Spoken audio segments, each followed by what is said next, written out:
Hey everybody, guess what? I'm going to tell you something, okay? Today, I'm going to be talking about Gotham, episode 12, What the Little Bird Told Him. So, before we get into the juicy stuff, let's start off with the beginning. Today, we got to see Commissioner Loeb. For those of you that don't know, Commissioner Loeb is mostly associated, I think, with the Batman Year One comic. And I believe he was in The Long Halloween as well.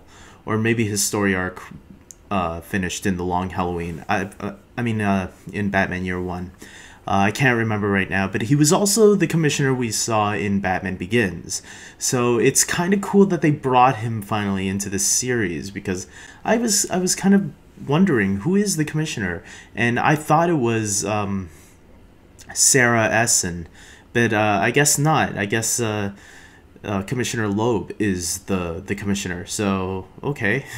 And I hope we get to see more of him, because we know he's supposed to be a corrupt officer. So it will be interesting to see how much more corrupt he actually is and how he plays into Gotham a lot more, into the police force.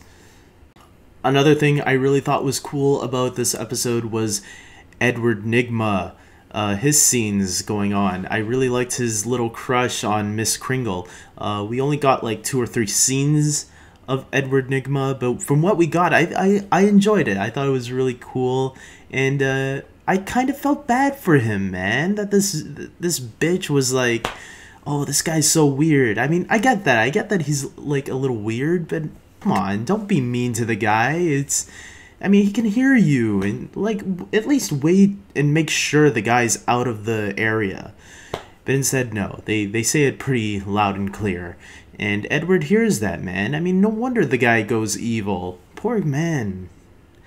And then we got Fish, and she's starting to move in on her plans against Falcone. And how is that going to turn out? I'm going to save that for a little later. We also get to see Barbara going to see her family, and how does that turn out? Well, they seem pretty stern and rich, or rich and stern, however you want it, whichever one you want to say first or second. And yeah, I mean, okay, that's pretty much it. And they ask her, you know, how's your relationship with Jim Gordon doing? And she's like, it's going good.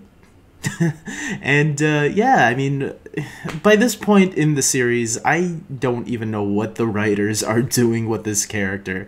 It seems like they have no clue what to do, so they're like giving her random scenes. Like in the last episode, all we got, I think, was... Oh, there were 2 scenes, I think, in the last episode. We got the scene of her waking up in bed with Montoya, and Montoya telling her that this is a bad idea, which literally, I hope that was the writer's way of telling us that, yes, we know we made a mistake, so we're trying to get rid of this. But instead of, like, fixing the problem and having her go back to Jim, she tries calling Jim, yeah, but... Poison Ivy picked up the phone and screwed things up for her. So now, in this episode, she goes to her parents' house, as if that's gonna fix anything. And, yeah, she just, you know, has tea and crumpets, and, yeah, that's about it for her. And then, you know, we get to see a little bit of Gordon getting some action in this episode, because he ain't waiting for Barbara to come back. So he's starting to have a heated relationship with Dr. Leslie Tompkins, which I was not expecting. I think some people on message boards and stuff were calling that out, and I wasn't calling it out, but I guess I should have, because damn, they got a fine actress to play Dr. Leslie Tompkins. So yeah, Gordon, you know how to pick them, that's for sure. So now let's get to the juicy stuff about the episode.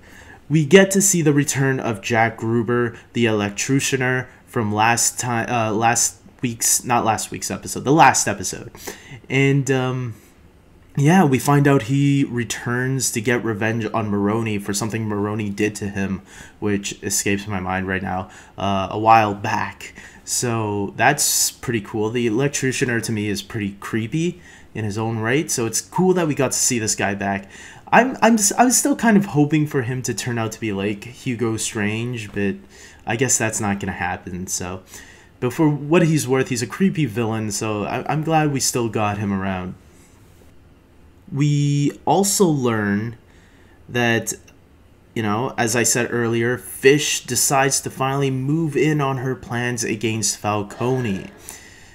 So how does this go? Well, Fish decides to pretend to kidnap Liza, which, you know, Falcone is actually worried about deeply. He doesn't really look at her in a romantic way, but he does care about her in some sense. So that, to me, okay, so maybe he just has enough respect for her to, you know, maybe think that there's no chance of a relationship because of the age difference or something, which is, you know, very classy for a guy his age. But no, Fish captures her, and one of the funny things I thought was Liza's phone call, or when Fish called her and had Liza talk on the phone, and Liza says, "Please, no, stop." Like, it was the fakest "please, no, stop" I have ever heard, and I'm surprised Falcone, you know, didn't hear the fakeness in her voice, because I would have been like, oh no, this bitch is acting. But I guess, you know, love blinds us all, so Falcone falls for it. But we do see that Liza also sort of has feelings for Falcone, that she, you know, even though she's playing him under Fish's orders, there's still somewhat of a little, you know, bit of care there. But Penguin is up to some tricks, and he's not falling for this, man.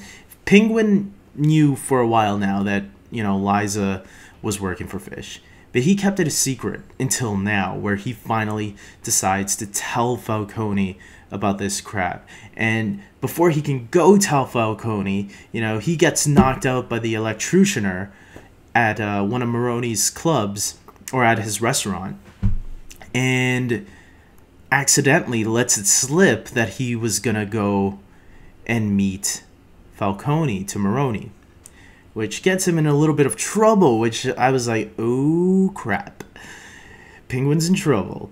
And Penguin always gets a lot of the fun in these episodes, and it's really fun to see him interact with all, especially the mob, because I think he, you know, he gets himself into these deep, it's really cool to see him get out of it, because you think, oh man, how is he gonna get out of this one? And he finds a way. The Penguin is smart, man, and that's why he's one of my favorite characters. Again, I think he's just a great character. And so we see that Falcone, you know, Penguin tells Falcone, look, Liza is working for Fish, and they're trying to get you. And Falcone, at first, you know, he doesn't believe it. He thinks Penguin's lying and bitch slaps him. And I'm like thinking, damn, Penguin, he's gonna kill you now, or is he? And I kind of had a feeling he wasn't, and I was right. Because as hard as it was to accept, Falcone had to go see for himself.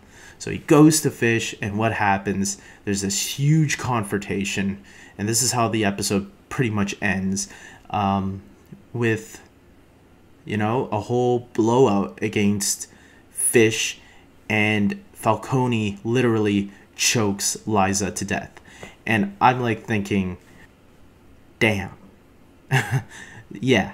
It was a pretty intense scene, man. I'm telling you that, and something that I'm surprised that Fox let that slip under their radar is actually seeing this man brutally, well, not brutally, it wasn't that brutal, but he chokes her to death, and you know that can be intense for some younger viewers.